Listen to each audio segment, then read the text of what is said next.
விசுவாசம் ஒருபோதும் தோற்காது. விசுவாசம் ஒருபோதும் தோற்காது.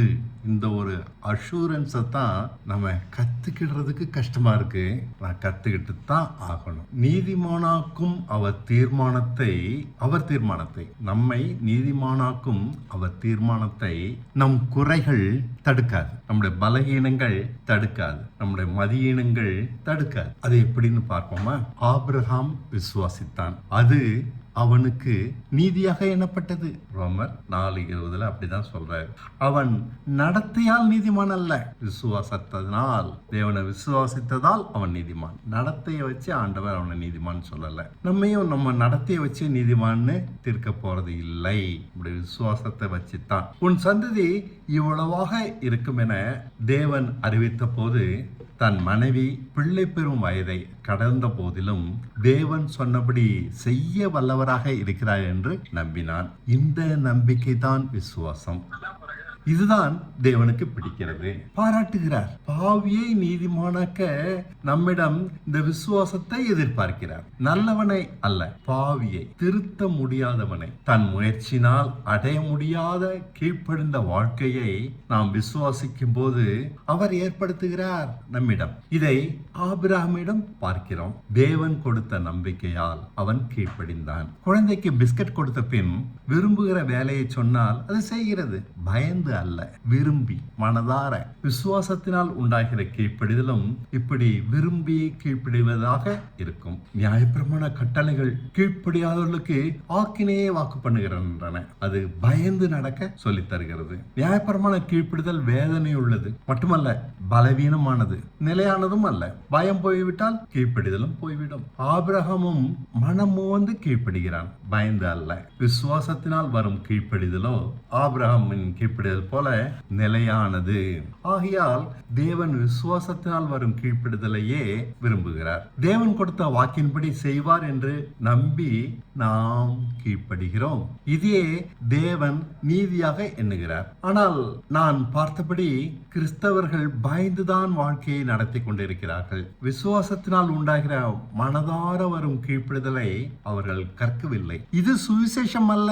நம் முயற்சினால் வாழ்கிற வாழ்க்கை கிறிஸ்தவ வாழ்க்கை அல்ல. அப்படி கலாத்தியர் வாழ்ந்ததை பார்த்து பவுல் அதிகாரம் 3 கடிந்து கொள்கிறார். கலாத்தியர் 3 விசுவாசத்தை விட்டு விலகினார்கள் என்கிறார். தேவன் நம்மை ஏற்றுக்கொண்டது விசுவாசத்தினால், நல்லவர்கள் என்று நினைத்து அல்ல. நம்மை நம்பி, நல்லவன் நம்பி ஆண்டவர் நம்மளை ஏத்துக்கல. நம்முடைய பலகீனத்தோட குறைகளோட ஏற்றுட்டு இருக்கார். நமக்கு தன் ஆவியை தந்தது விசுவாசத்தினால். நம்மோடு கிரியை நடப்பிப்பது நம் விசுவாசத்தினால், நம் நீதியினால் அல்ல, நற்குணங்களால் அல்ல. இயேசு நமக்காக மரித்தார் என்று நம்புகிறோமே, இந்த விசுவாசத்தை பார்த்தபடியால் நம்மோடு பழகுகிறார். நம் எந்த நற்கிரியையும் பார்த்து அல்ல, சிலுவை உபதேசத்தில் சொல்லப்பட்ட வார்த்தைகளை நம்புகிறோமே, அதன்படி நான் அல்ல கிறிஸ்துவே நம்மில் ஜீவிக்கிறார் என நம்பி நடக்கிறோமே, அதனால் வருகிற வாழ்க்கையை நடத்துகிறோமே. ஆகையால் அவர் நம்மை நீதிமானாக பார்க்கிறார். நாம நீதியாய் நடப்பது கூடாத காரியம். பாவியை நீதிமானாக்கும் தேவன் அவர் நம்மையும் ஆபிரகாமை போல பலமாய் கீழ்ப்படிவதில் பூர்ணமாக்குகிறார். அதனால் பரிசுத்தமாகிறோம். நம் வாழ்க்கையும் தேவனுக்கு பிரியமாகி ஆபிரகாமின் வாழ்க்கையை போல பயனுள்ளதாக இருக்கும். அவர் உலக ஆசீர்வாதத்தை வாக்கு பண்ணவில்லை. வானத்திலிருந்து மன்னா அனுதினமும் இஸ்ரவேல் ஜனங்களுக்கு பெய்தது. வனாந்தரத்தில் அவர்களை வாழ வைத்தது. நாளைக்காக அவர்கள் மன்னாவை சேர்த்து வைக்க முடியாது. சேர்த்து வைத்தால் அது புழுத்து போகும். தேவன் தருகிற உதவிகளும் அன்றாடம் புதிது. சேர்த்து வைத்தால் மன்னாவே புசிக்க முடியாதபடி புழுத்து போனது போல நாம் சேர்த்து வைப்பது புழுத்து போகும். ஆனால் வெள்ளி இரவு சேர்த்து வைக்க சொல்கிறார் ஓய்வு நாளுக்காக. மறுநாள் மன்னா பெய்யாது. அப்போது சேர்த்து வைத்த மன்னாவும் புழுக்காது. பாருங்கள், மன்னா அதே மன்னா ஒரு சமயம் புழுக்கிறது, மறு சமயம் புழுப்பதில்லை. எப்போதும் புழுக்கிற மன்னா அவர் சொல்லுகிற போது புழுக்காது. தேவன் நம் தேவைகளை அறிந்திருக்கிறார். மன்னாவை நம்பாமல் அவரை நம்பி வாழ வேண்டும் என்பதுதான் அவர் நோக்கம். நாளைக்கான கிருபையை அன்றன்று தான் தருவார். இன்று தரப்படாது. தரும்போது தருவதை கொண்டு வாழ பழக வேண்டும். திருப்தியாக இருக்க வேண்டும். மன்னவை நம்பினால் சேர்த்து வைப்போம். வீண் பிரச்சனைகளை அதனால் சந்திப்போம். தேவனால் இப்படி வாழ பழகுவது அவசியம். அவர் பார்த்துக் கொள்கிறார் என்ற துணிவு வேண்டும். நம் ஆசைகள் அப்போது மறந்து போகும். 5 கன்னிகைகளின் விளக்கு காற்றடித்தாலும் அணையவில்லை. 5 கன்னிகைகளுக்கு அவர்களுக்கு தெரியும், அவர்கள் நம்பிக்கை உறுதியாக நின்றது. பிரச்சனைகளால் விளக்கு அணையவில்லை. பதறுகளிடம் நம்பிக்கை போதுமானது இல்லை. மனம் முடிந்து போகிறார்கள். இன்னும் விசுவாசத்தை அவர்கள் கற்கவில்லை. அவர்கள் எண்ணெய் விற்பவனிடம் போய் எண்ணெய் வாங்கி வந்தால்தான் விளக்கு எரியும். அன்னிதின வாழ்க்கையில் கற்க வேண்டிய பாடம் தேவனால் வாழ்வது. கற்காவிட்டால் சோதனையில் விளக்கு அணைந்துவிடும், தோற்று விடுகிறோம். அதை கற்க நாட்கள் பிடிக்கிறது. விசுவாசம் வேதத்தை படிப்பதால் வருவது இல்லை. செங்கடல் பிளந்தது. கட்டாந்தரையில் நடந்து கடலை கடந்தார்கள். எதிர்த்து வந்த எகிப்தியர் செத்து தண்ணீரில் மிதந்தனர். தாங்கள் மீட்கப்பட்டதை கண்டு இஸ்ரவேலர்கள் கொண்டாடினார்கள் நன்றாக. ஆனால் 3ஆம் நாள் மாராவின் கசப்பான தண்ணீர் அவர்களை அப்போது அவிசுவாசம் ஆட்டியது. எகிப்தில் கல்லறை இல்லை என்றால் பாழும் இந்த வனாந்தரத்தில் கொண்டு வந்தாய் என்று கேட்டார்கள். கஷ்டம் வந்த போது சுகமான அனுபவங்கள் மறந்து விடுகிறது. நன்மையை காட்டிலும் தீமையே அதிகமாக நம்புகிறோம். அதனால் பயப்படுகிறோம். தேவன் அவர்கள் பயத்தை போக்கினார். கசப்பான தண்ணீரை சுவையாக மாற்றி தந்தார். அதையும் பார்த்தார்கள், அனுபவித்தார்கள். மறுபடியும் தண்ணீர் பிரச்சனை வருகிறது. மோசே புலம்புகிறான், இவர்கள் என் மேல் கல்லறிவார்கள் என்கிறான். தேவன் பாறையை பிளந்து தண்ணீர் தந்தார். ஒரே பிரச்சனை தான், இருந்தாலும் நம்பிக்கை நிற்கவில்லை. நல்ல அனுபவங்களை மனம் வைத்துக் கொள்வதில்லை, கெட்டதையே கணக்கிடுகிறது. நமக்காக அதிசயங்களை செய்யும் தேவனை நம்பாமல் எதிர்பாராத தீமைகளை எதிர்பார்க்கிறோம். ஆபிரகாமின் விசுவாசத்தை பாருங்கள். நடக்கும் என்று நம்ப இடம் இல்லாதிருந்தாலும் நம்பி நடந்தபடியால் வயதான தனக்கு வானத்து நட்சத்திரங்கள் அளவு சந்ததி இருக்கும் என எண்ணி அமர்ந்திருந்தான். அது எப்படி தெரியாது. இதுதான் விசுவாசம். இப்படி விசுவாசித்ததால் வல்லவனானான். இந்த நம்பிக்கை தான் அவனை அடக்கியது. நம்பிக்கையற்றவர்கள் பயப்படுகிறார்கள்.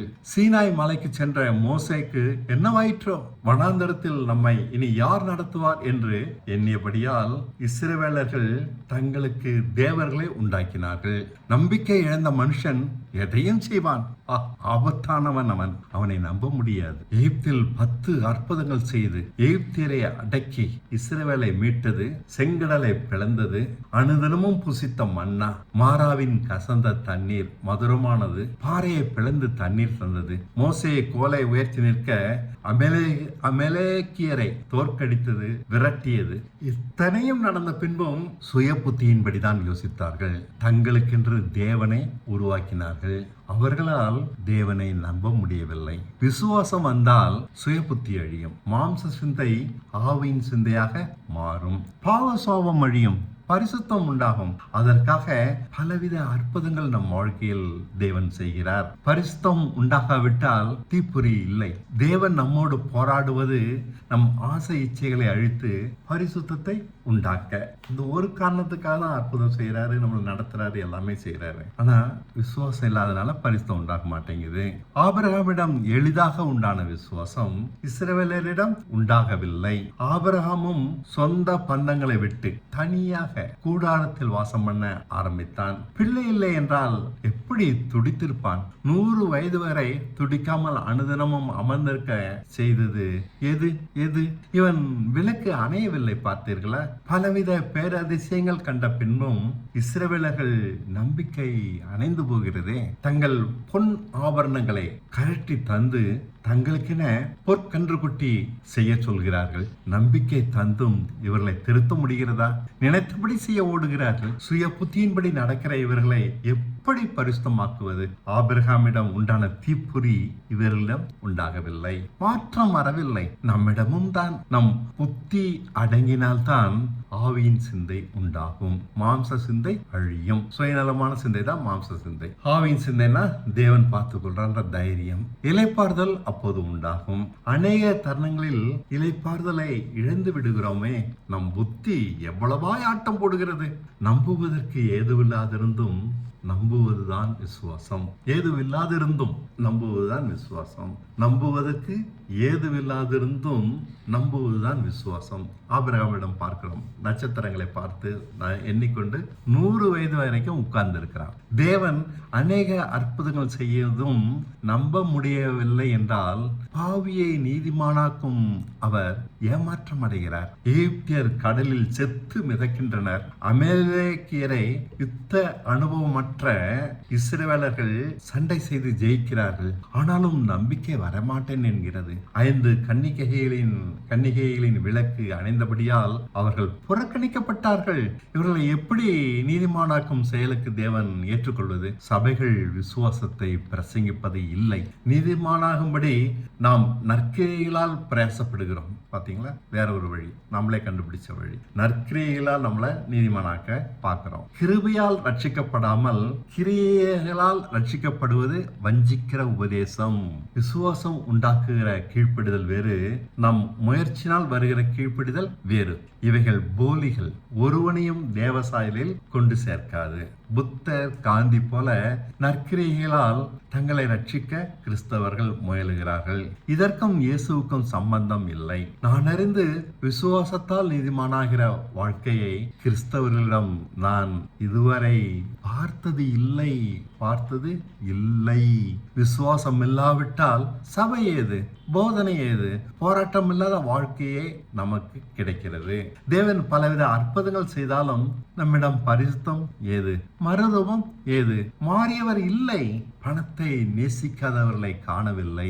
இப்படிதான் இருக்காங்க. கலாத்தியரை புத்தியினரே என்று பவுல் கடிந்து கொள்கிறார். இயேசுவின் சுவிசேஷத்தை விட்டு விலக உங்களை வஞ்சித்தவன் யார்? இவ்வளவு மதியினரா நீங்கள்? எந்த கிரியையினால் பரிசுத்தாவி பெற்றீர்கள்? விசுவாசத்தினாலா, நியாயப்பிரமாண கிரியையினாலா? விசுவாசத்தில் ஆரம்பித்து கிரியையில், சுய முயற்சியில் வந்து முடிந்திருக்கிறீர்களே. நம் கிரியையினால் எவ்வளவு பரிசுத்தம் பண்ணினாலும் கிறிஸ்துவின் நிறைவான அளவு பரிசுத்தம் கிடைக்குமா? அதை முயற்சினால் உண்டாக்க முடியாது. எபேசியர் 2:9 அப்படிதான் சொல்றாரு. ஒருவரும் பெருமை பாராட்டாதபடிக்கு இது கிரியையினால் உண்டானது அல்ல. நாம் கிருபையினால் ரட்சிக்கப்படுகிறோம், அல்லது கிருபையினால் கிறிஸ்துவின் சாயலாக மாற்றப்படுகிறோம். கிருபையினால் தேவனுக்கு ஒப்பான பரிசுத்தம் அடைகிறோம். இது கிரியையினால் உண்டானது அல்ல என்கிறார். பவுலை போல விசுவாசத்திற்கும் கிரியைக்கும் உள்ள வித்தியாசத்தை காண்பிப்பவர்கள் இன்று இல்லை. புத்தியினரே என்று கடிந்து பேசி சத்தியத்தை நிலைநாட்டுவது அவசியம். ஆபிரகாமை விசுவாசிகளின் தகப்பன் என்று சொல்வது அவன் நடந்த பாதையை உயர்த்தி பிடிக்கவே. கடைசி வரை இழந்தான். தன் ஊராரை, சொந்தங்களை இழக்க ஆரம்பித்து சிநேகிதனான லோத்தை இழந்தான். பெற்ற முதல் பிள்ளையும் துரத்து விடுகிறான். தனியே மணல் காட்டில் எங்கே வாழ்கிறோம், எதற்காக வாழ்கிறோம் என்று கூட அறியாமல் வறுமையில் வாழ்கிறான். அங்கேயே இருக்கிறான். கடைசியில் ஈசாக்கையும் பலியிட சம்மதிக்கிறான். இது என்ன பைத்தியக்காரத்தனம்? இல்லை, விசுவாச கிரியை. நமக்கு முக்கியமாக தெரிகிற அனைத்தையும் தேவனுக்காக விசுவாசம் இழக்கும்.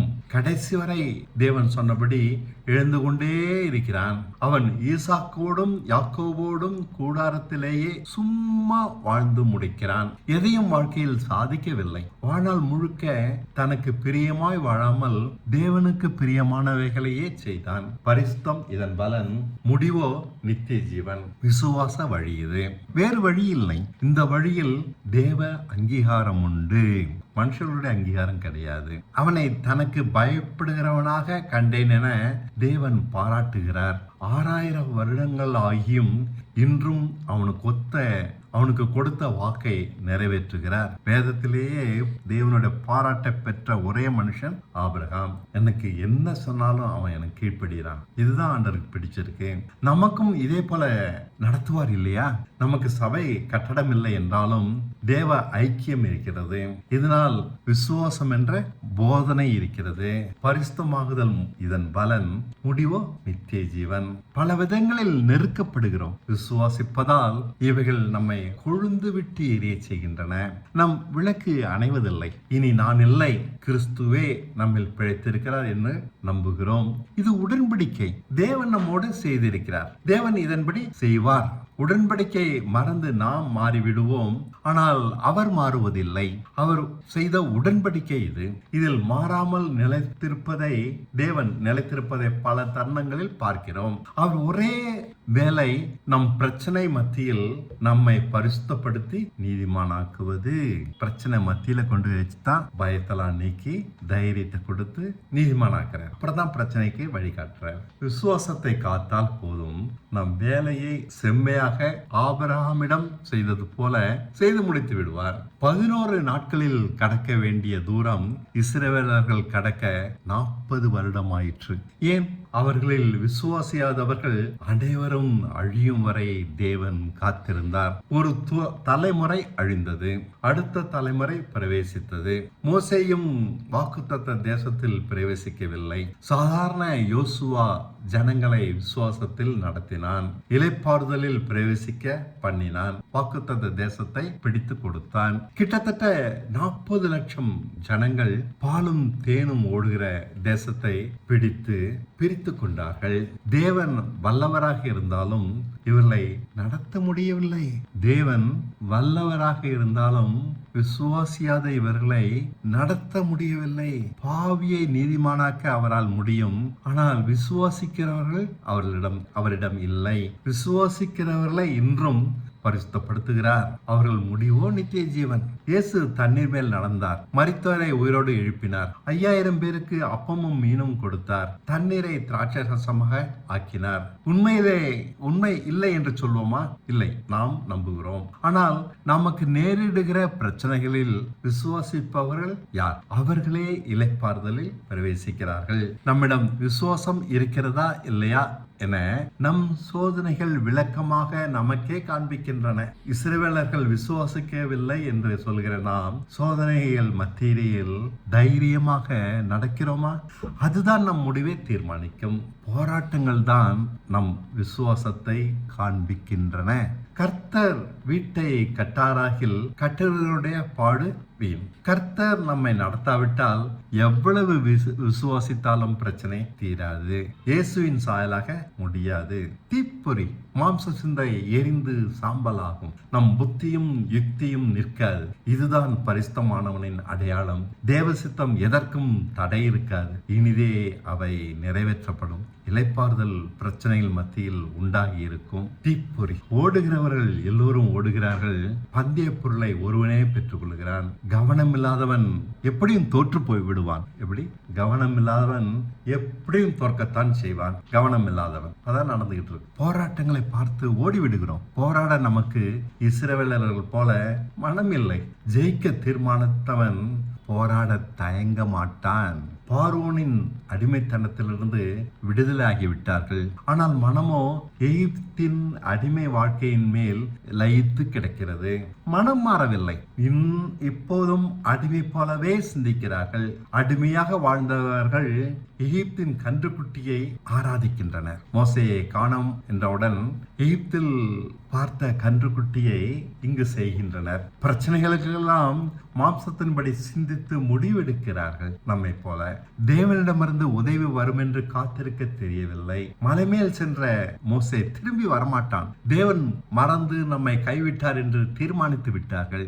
இவ்வளவு போராடி விடுதலை தந்த தேவனை மறந்து எகிப்திற்கு செல்ல யோசிக்கிறார்கள். எப்படி இவர்களால் புத்தியின்படி இப்படியெல்லாம் சிந்திக்க முடிந்தது? அதைத்தான் நாமும் செய்கிறோம். அற்புதங்கள் பல பெற்றும் விசுவாசிக்காவிட்டால் நம் நிலையும் இதுதான்.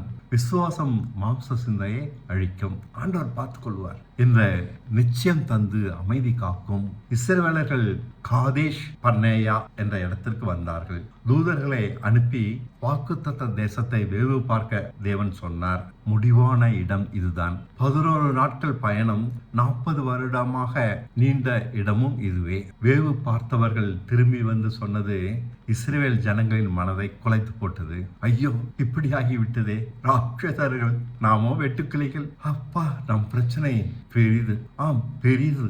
நாம் பெரியவர்களா? இல்லை, அவர்கள்தான் பெரியவர்கள். தேவன் எங்கே போனார்?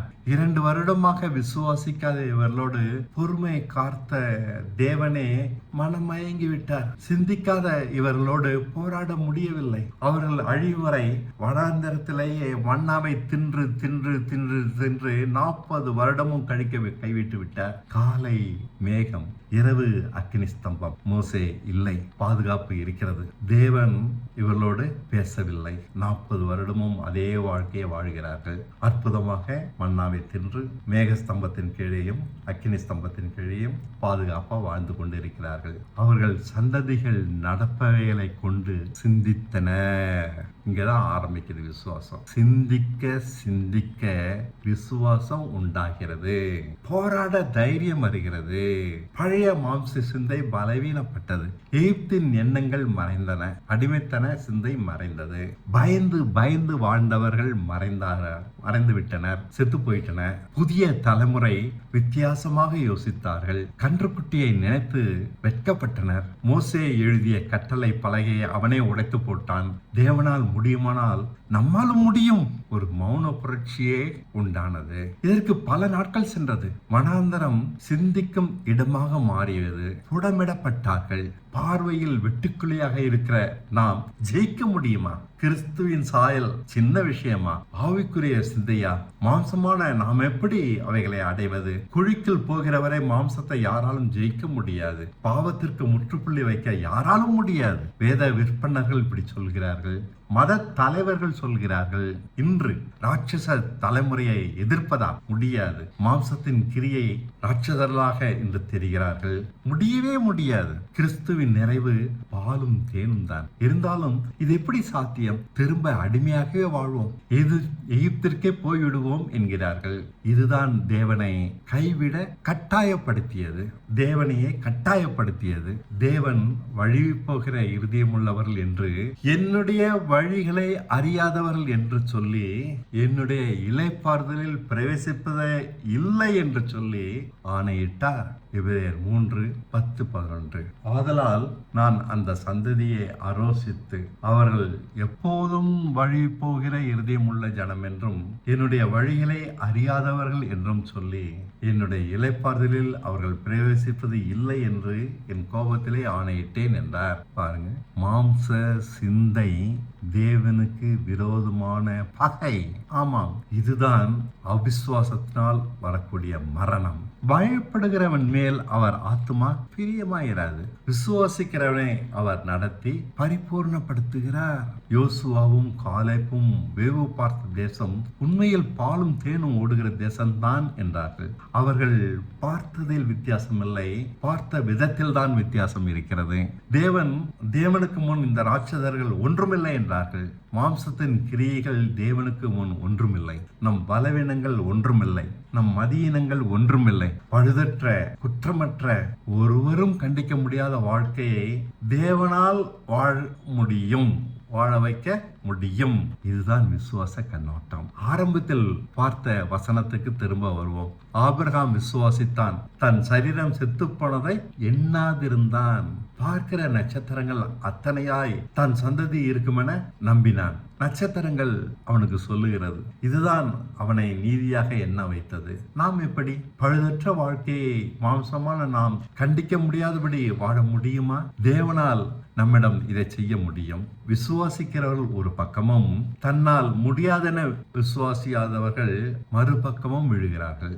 எவ்வளவு அற்புதங்கள் செய்தேனும் அவர் நோக்கம் நம்மை விசுவாசிக்க வைப்பதே. மாம்சம் பலமானதுதான் இருக்கட்டும், தேவன் அதை காட்டிலும் பலமானவர். நியாய தீர்ப்பில் யார் இருப்பார்? அங்கு பாரபட்சம் இல்லை. இருக்கட்டுமே, நம்மை அவரே பழுதற்றவர்களாக குற்றமற்றவர்களாக நிறுத்த வல்லவராக இருக்கும்போது நமக்கு என்ன பயம்? யூதா 4:24 இப்படி சொல்றாரு, நம்மை வழுவாதபடி காத்து தம்முடைய மகிமையின் சன்னிதானத்திலே நிறுத்த வல்லவர். யூதா 24 சொல்லப்பட்டிருக்கு. கடைசி கடிதம் யூதாக்கா.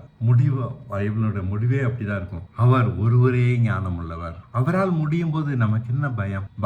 பயம் எகிப்தின் அடிமைத்தனம், விசுவாசம் வாக்குத்தத்த தேசத்தின் அடையாளம். விசுவாசிக்கிற எவனும் கிறிஸ்துவை போல பழுதற்ற கண்டிக்க முடியாத வாழ்க்கையை வழுவாதபடி வாழ்வான். சிலுவை சுமக்க பயப்படுகிறவன் இழந்து போவான். எதிரிகள் மாறவில்லை, தேவனும் மாறவில்லை, நம் இயலாமையும் மாறவில்லை. விசுவாசிப்பவனும் பயப்படுபவனும் வேறுபடுவது பார்க்கிற பார்வையில் தான். ஒருவன் சொல்லுகிறான் தேவனால் முடியும், தோற்கிறவன் சொல்கிறான் நம்மால் முடியாது. சுயத்தை நொறுக்குவாரே என பயத்தினால் ஓடுகிறான். சுயம் நொறுக்கப்படாமல் பரலோகம் வேண்டும் இவனுக்கு.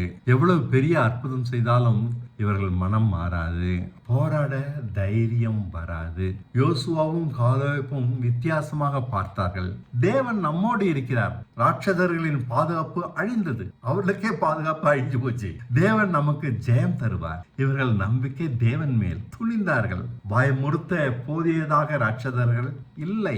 தேவன் நம்மோடு இருக்கிறார். என்ன துணிச்சல்! கலகம் மறைகிறது, தைரியம் பிறக்கிறது. மாம்சம் என்பது பொல்லாத அடிமைத்தனம். அதன்படி வாழ்ந்தவர்களால் தேவ வார்த்தையின்படி பிழைக்க சொன்னால் முடியாது. எகிப்தின் அடிமைத்தனத்தில் வாழ்ந்த சந்ததி அழிந்து அதை அனுபவியாத சந்ததி வேறொரு சந்ததி பிறக்கிறது. அடிமைத்தனத்தை அனுபவியாத வேறொரு சந்ததி பிறக்கிறது.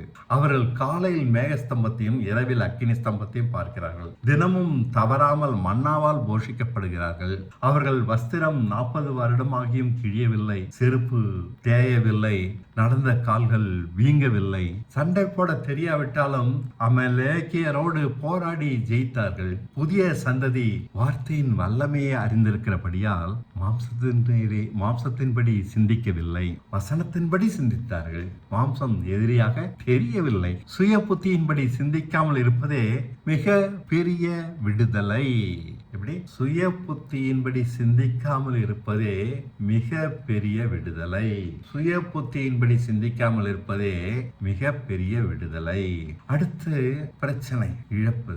வாழ்க்கையில இழக்கிறது ஒரு பெரிய பிரச்சனையா இருக்கு. 3 பிரச்சனை இங்க பார்க்கலாம். கோக் மாகோக் என்ற எதிரியுடன் நேருக்கு நேர் எதிர்த்தார்கள். இழக்க பயப்படாததால் அவர்களோடு போராடி ஜெயித்தார்கள். பிள்ளை குட்டிகளுடன் யோர்தானின் தண்ணீரில் இறங்கி நடந்து கடந்தார்கள். இழக்க பயப்படாததால் இதை செய்தார்கள். இழந்து போகவில்லை, ஜெயித்தார்கள். பிரச்சனை வருது, அதை பயப்படாம சந்திக்கிறாங்க, ஜெயிக்கிறாங்க. அடுத்த பிரச்சனை, தேவன் சொன்னபடி செய்ய வேண்டும், தம்ம புத்தியின்படி எதையும் செய்யக்கூடாது. அது ஒரு அடுத்த பாடம். அப்போதுதான் ஜெயம் கிடைக்கும். எரிகோ கோட்டையை உடைத்து கடக்க வேண்டும். தேவன் சொன்னபடி செய்தால்தான் இது முடியும். தன் புத்தியின்படி எதுவும் செய்யக்கூடாது.